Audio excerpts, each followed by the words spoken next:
Deep Dive Film School makes no claim of ownership of the film footage used in this episode. The film footage is owned entirely by the copyright holders. Also, we're going to spoil the hell out of this movie, so this is your warning. Welcome to Deep Dive Film School! This week we get into our second installment of our Director's Revenge Festival with Rian Johnson's Knives Out. Let's dive on in.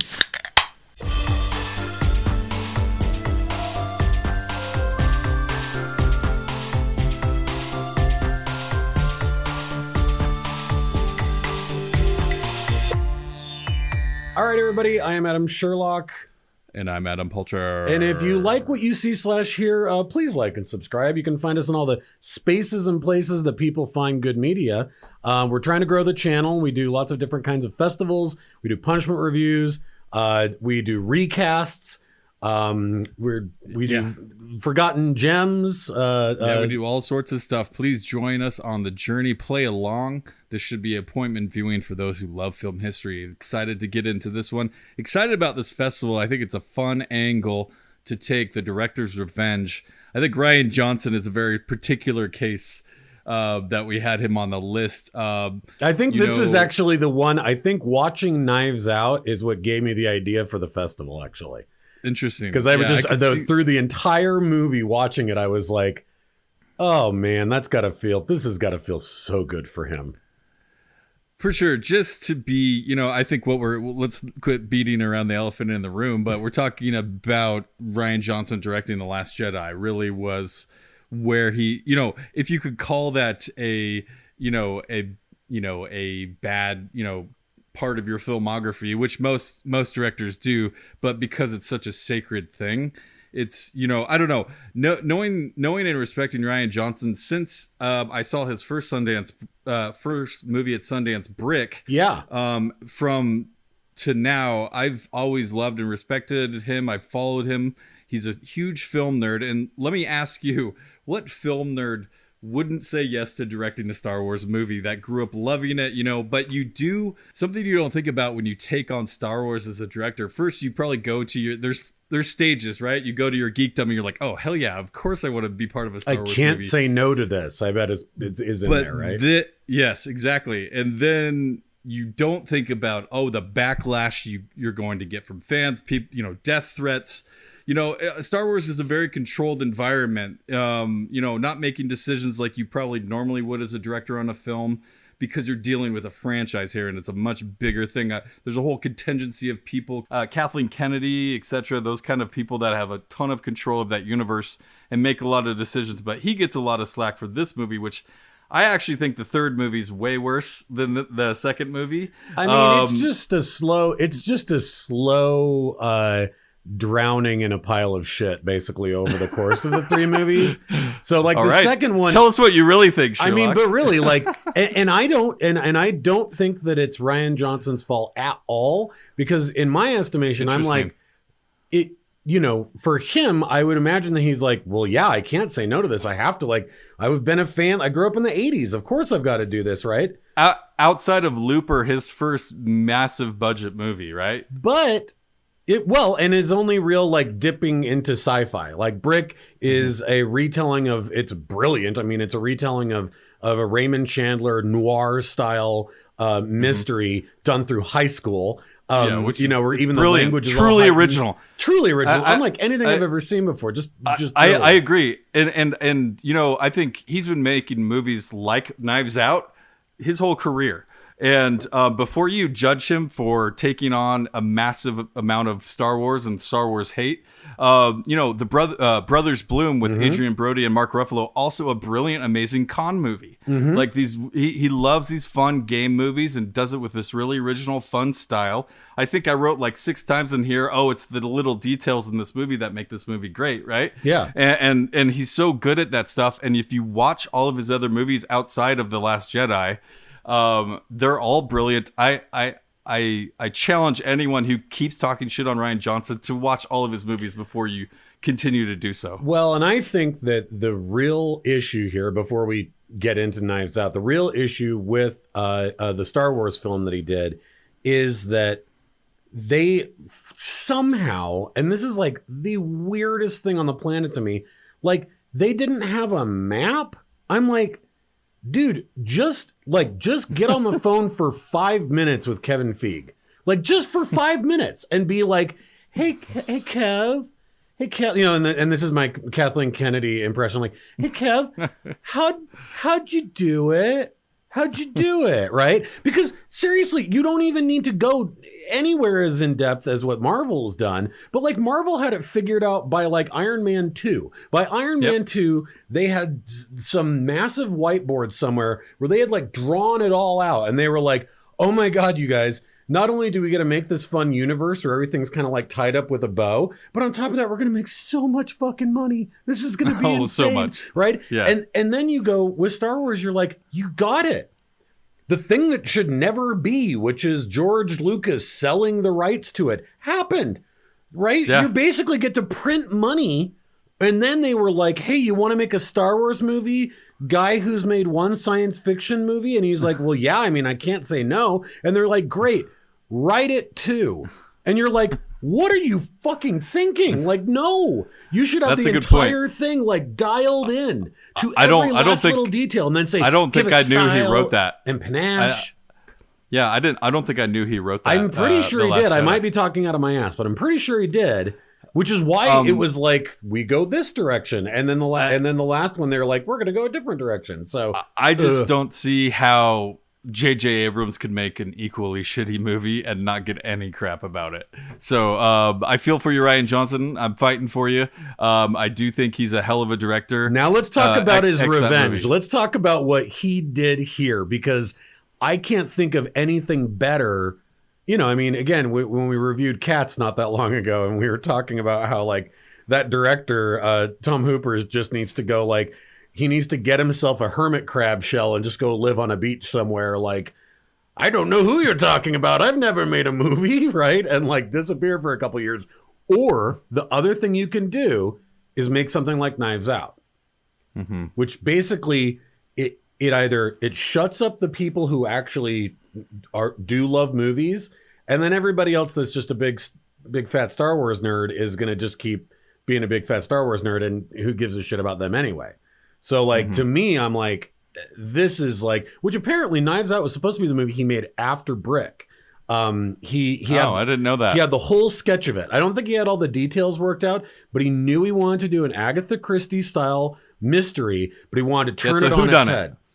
Yeah. Well, it's a whodunit, but it's also a send up of whodunits, right? So he was leaning into this thing where it's like, on one hand, I want the Murder on the Orient Express, and then on the other hand, I want Clue, right? And I want it to be somewhere in the middle of those two things. Daniel Craig's character at one point says, "Oh no, it's Lakeith Stanfield's character who says, look at his house. It looks like he lives in the house, the Clue house." Yeah, he says he basically lived on a Clue board, which I just absolutely love. Well, you have I'm glad he waited to do this movie, because he wouldn't have had such a stellar cast.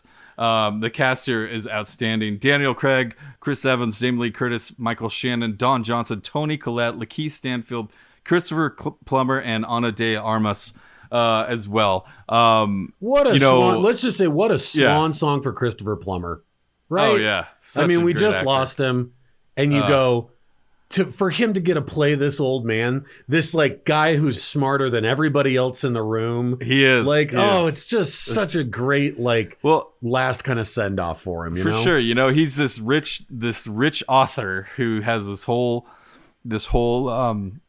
publishing company and this whole career as a writer. He's super rich, and we essentially see the fight for his money and the investigation become just this fun game to watch, right? You don't really know what he's done, but like, again, Rian Johnson has been making these movies his whole career, so he knows how to handle this material and jump around. Even though the first act or so is pretty much like getting to know you, or getting to know all the characters, and there's a lot of characters here to get to know, but the way that he does it in this punchy interview with Lakeith Stanfield and Benoit Blanc. Benoit Blanc has this like foghorn leghorn, like, I think at one point Chris Evans' character Ransom Actually calls him Foghorn Leghorn. No, he says CSI KFC. Oh yeah, that which one. is great. Yes. Well, I want to see that now. I mean, like the minute, because you got Daniel Craig and he's just sitting in the back of the room, doesn't say anything for about 15 minutes, and he's just doing that single plink on the piano key every time that, like, just to kind of rattle the different interviewees, right? But you see him there and you're like, it's Daniel Craig, dude, it's 007, right? And you're like, yeah, man, he's the heavy. So when he opens his mouth and that Colonel Sanders Foghorn Leghorn voice comes out, you about fall on the floor the first time. It is like, it's a good kind of whipping up of what this movie is actually going to be like. And you just can't think, like, what a stroke of genius that you got Daniel Craig, like one of the most, I mean, this is like Gary Oldman in True Romance, where you're just like, wait, what's the voice he's doing? What is this? What are we watching? Like, I don't know what I'm looking at. But I love that. It's just absolutely fantastic. I agree. This movie is just a pure blast, right? It looks great. The acting's superb. And it always keeps you guessing. And again, the little details, like the house itself is a character in this movie, but there's so much in the background of what you're seeing. Like it's so much fun to try and be like, oh, I think I know who did it. And then, that whole whodunit side of it. Oh, totally. It's so fun to play along. And once you think you do, you don't. And then you get these little idiosyncrasies of each family member in this, and that slowly gets revealed.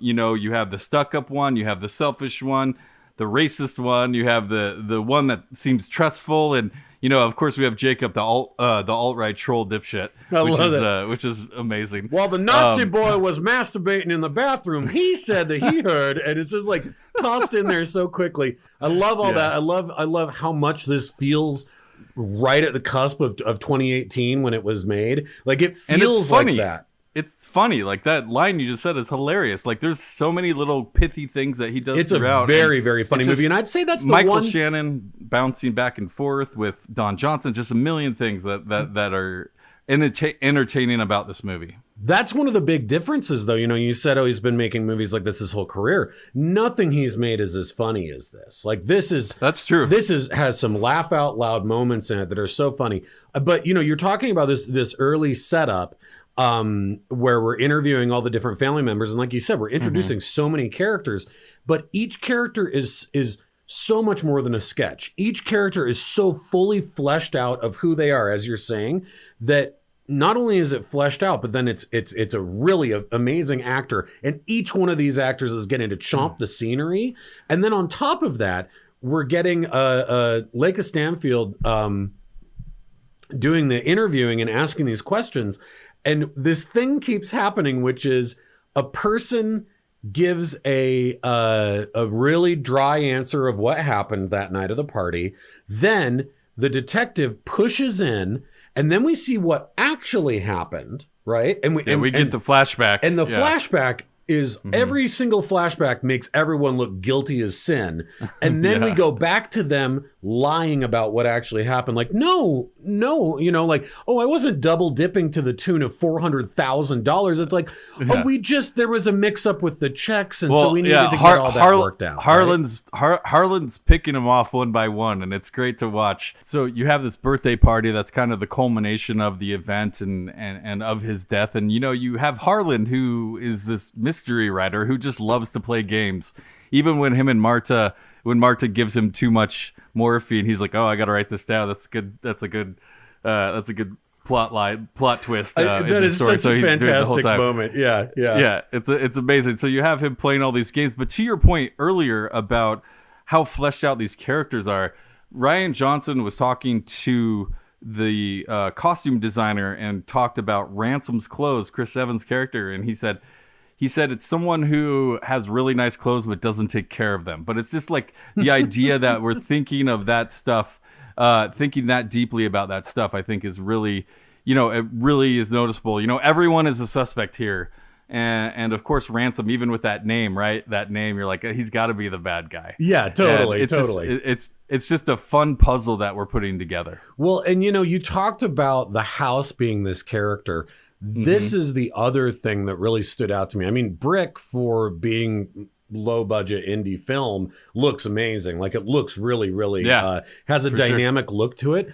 But super stylized. Yeah. Even thinking of the movies that Johnson was leaning into, whether you want to talk about Murder on the Orient Express, or if you want to talk about a movie like Clue, or even one of the, like, he referenced in one interview the movie Private Eyes with Don Knotts, which I loved as a kid. I don't know if you ever saw it, but it's like another big mansion kind of a movie with, like, you know, that's got the painting that the eyes, you put your eyes up into the painting so that you can see what's going on. It's just totally one of those corny things. But even taking all of that into account, I don't know that I've ever actually seen a movie that looks the way this movie looks. Like, it is so, as you said, these detail upon detail upon detail, these beautiful, cozy little nooks and crannies, and all these, the big weird dragon lamps in the sort of library there, like all these different things. I want to live in a house like this when I grow up. I know. Like, I love totally all the tassels on everything. Like, I could definitely see this be in your house. There's just crap in every corner, right? Yeah, definitely. And that's kind of what my house is like, definitely. But I mean, all the stained glass and, like, the little carnival glass lamps and the velvet everywhere. And it made me think, but then the depth of the color and the wardrobe and all these things, I was trying to put my finger on it. And I think that I realized what it is that the stylization here is like, it's like someone poured David Fincher's cynical, creepy lens over the cozy, warm world of Wes Anderson. So it's like, interesting. I was gonna say Wes Anderson frame, right? But there's a coldness to it. Even though it's cozy, it also is like a little bit creepy. It's a little bit cynical. It's a little mean, right? In a way that Wes Anderson never is. That's true. Wes Anderson was the thing I was gonna go to, maybe the close, but I love that kind of dark spill over everything, which is done really well here, and he's so good at being stylized. Let's talk a little bit about Marta. You know, I love that she is really just Harlan's friend, right? She just listens to him, gives him advice. She also gives him the wrong dosage of medicine and kills him, or so she thinks, and she becomes a pretty big part of this movie. And one of our fans on YouTube, Falcon Nest, who comments on a lot of our stuff, talked about how much he thought her performance here was distracting and that she was overacting quite a bit in this movie. Did you notice that at all? I didn't at all the first time. And when I saw his comment, it was before I had watched it for this review. And I was trying to pin down what it is that he was saying, but I really couldn't see it. And I think that maybe in part, I'm not familiar with this actress other than this movie. So there's not it was really hard for me to be like, oh, she's doing this or doing that, because to me that just same here.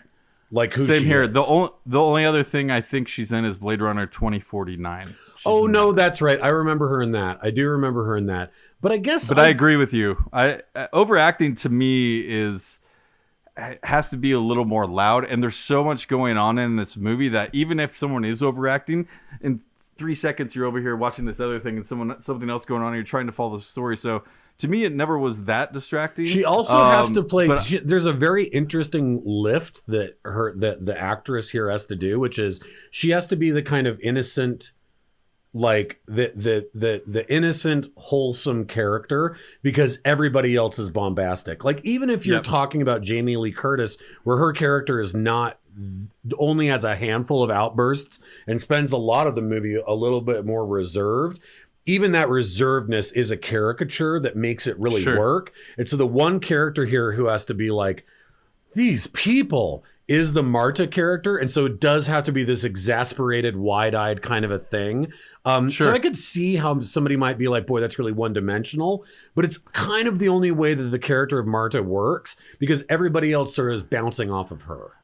I agree. And I think the reason that her character works inside of the story is you can tell right away that Benoit Blanc trusts her. He doesn't believe she did it. He knows she didn't do it, but he knows that she has something to do with it. He knows she was there. Yeah, he knows something's going on. And so he keeps digging away. I love this little detail that she can't lie. She pukes when she lies. I mean, and it is it's such a great little thing to draw tension out and just like. And it's so ridiculous. It's such a ridiculous little story device to be like a character who can't lie in a murder mystery. And it totally works.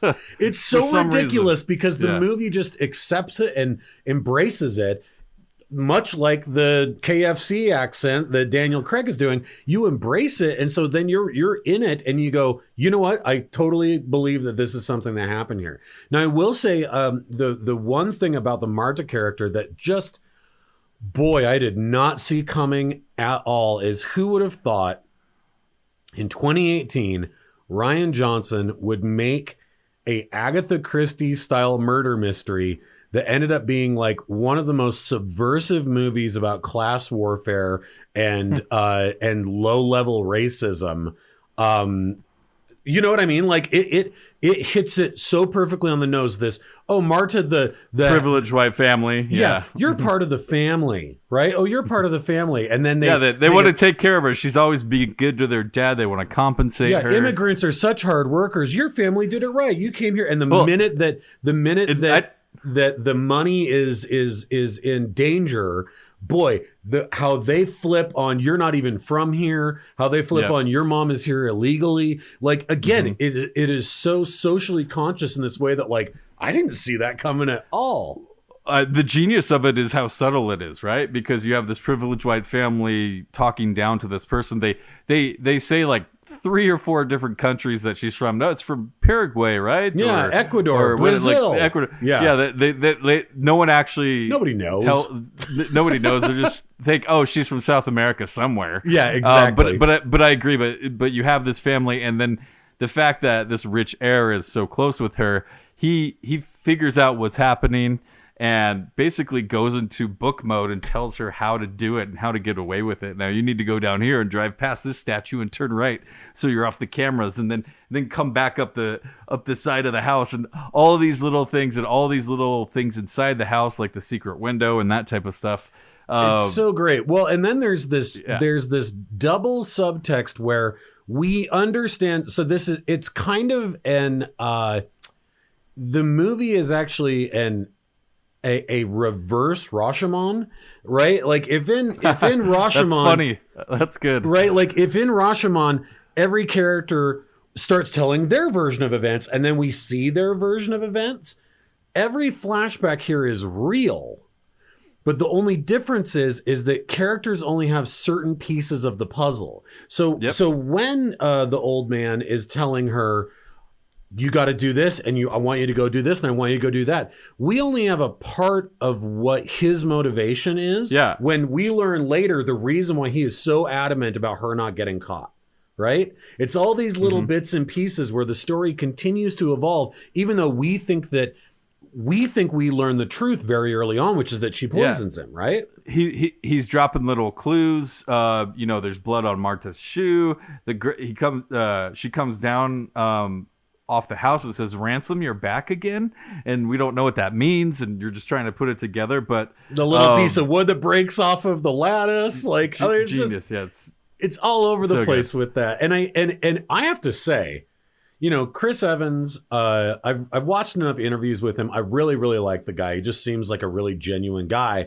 And, he became America's ass, right, from the Marvel movies, but always talked about how, like, it was a really big sacrifice and, like, he wanted to be a character actor. And it really, like, was like, boy, this is going to change my trajectory. He plays against type. He plays against type here, right? Dude, I will say this. For us to know that Chris Evans is in this movie, because we see him, right? Mm-hmm. Doesn't have a single line of dialogue that we know of. And we meet, again, this like killer list of all the heavy best actors that are in this movie. And they're all chomping on scenery. And then when Chris Evans rolls in, he steals the fucking show from them. right? He shows up like the biggest asshole, and he's just like, like eat shit. He's doing that whole thing, and you love him, and you're like, he stole the show from Michael Shannon. He stole the show from Jamie Lee Curtis. Like, what an amazing bit of acting when he just rolls in eating those stupid cookies like the biggest dick on the planet, right?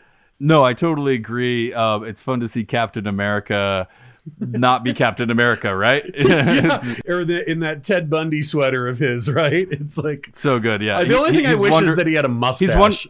He's wonderful, and he can be sympathetic too, right? But it's all just a ploy.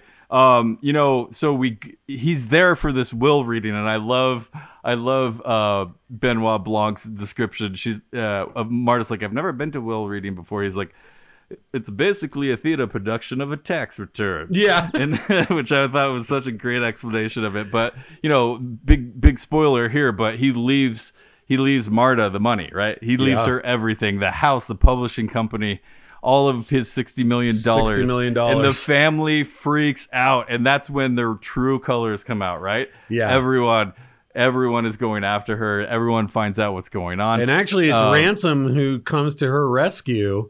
That's what I'm saying. He could be sympathetic as this character too, which is fun, and you are in those moments, and it's super fun. But the inheritance goes public. They want her to renounce it. Her mom's an illegal alien, like you said. All this stuff. Yeah, I love how this tension continues to kind of like ratchet up as the stakes get higher and higher. Where now it's like, the press knows about this, and everybody, and her sister, like, are we rich? Marta, are we rich? Right? And like, just all of those elements to it. And again, in this way that Johnson wanted this to be a send up of these kinds of murder mystery movies, we think we know what happened right in the very beginning. And so the mystery feels like who's trying to blackmail her. Right, and we think we might know who it is, and we're not entirely sure. Who hired Benoit Blanc? Yeah, because it compels him. I don't know, and it compels me. Right? Is this Daniel Craig's best movie?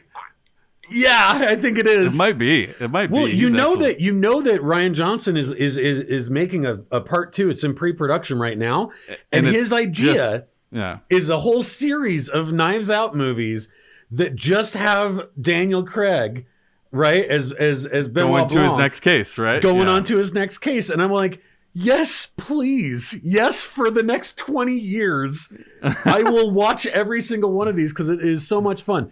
I will say this. The donut analogy is my favorite. The donut inside of a donut. There's inside that smaller donut is another donut hole, right? I just like that whole You get what I'm saying? Yeah, like, and the way he's working it all out, and it seems like he's a fuddy-duddy that's oblivious to things, but he's not at all. He's actually this fantastic detective, but he also is being surprised by these different things that kind of that are changing as they're happening, because what we believe to be the truth is not the truth, and there actually is not even really a blackmailer. Like, none of those things are true. What we think is happening, there's a secondary story that's happening of other characters running around behind the scenes, causing events to take place. I love this following the report paper trail of the proof of that she overdosed him. There's proof that it was the blood work somewhere, right? in this the blood work, and it's in this building that gets burned down, and we're following this paper trail and running around the city. That's a huge fun part of the movie where all that stuff that you're talking about gets exposed, right? Totally. And we don't know, like, we think we know, like, why the medical examiner building burns down, right? We think we understand that, but then when the real reveal happens later, we're like, oh, that actually makes more sense than why I thought that it happened. I will say, while all that tension is being ratcheted up, the jokes are just stacking on top of each other in the most satisfying way. And this movie, her shitty little Hyundai, this movie has the best car chase scene in it since Mad Max Fury Road. I love that car chase scene. It is so much fun because normally I hate car chase scenes. They have no tension to them. Wow. They're not interesting. They're just, to me, they're filler because I'm like, literally, unless a person's going to die, I'm like, I don't care. Like, you have a fast car. This person has a fast car. Here you go. Both two fast cars. Seeing her in that little Hyundai going down through those tiny little narrow streets, and Chris Evans, just his butthole in his throat, just like, oh God, whoa, the whole time, like, is the funniest shit ever.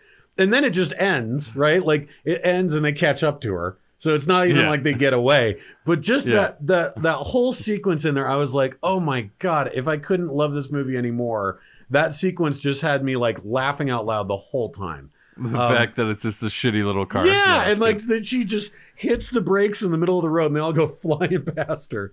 That's right. It is just so satisfying. Rounding out this review, we have to get into Hugh's kind of big elaborate plan that Benoit is able to kind of discover. And, you know, it really shows his great detective skills and all that stuff, but it also just unloads all of the stuff we think we know, culminating into this final scene where they call him out. Yeah. Well, and in this amazing set piece, this big circular sculpture of all these knives, which is just and everybody's sitting in there with this corona of knives all around their head, right? And it just like has Game this, of Thrones, it totally is. It's just it's King's chair. The King's chair. Yeah, it's very symbolic.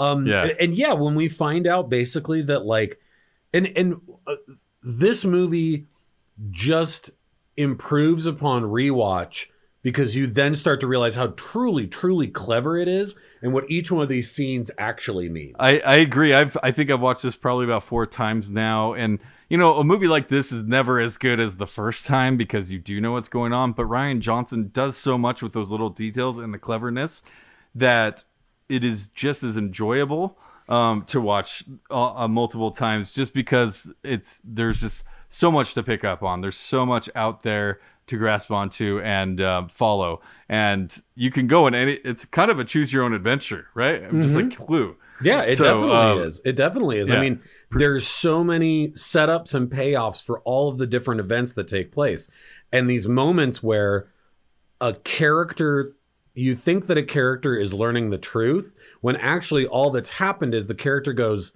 and in this case Ransom goes, shit, I have to fix that because that turned out differently than I thought it was going to. New problem, like new problem, but you don't know that in the moment because his poker face is so good. Well, right?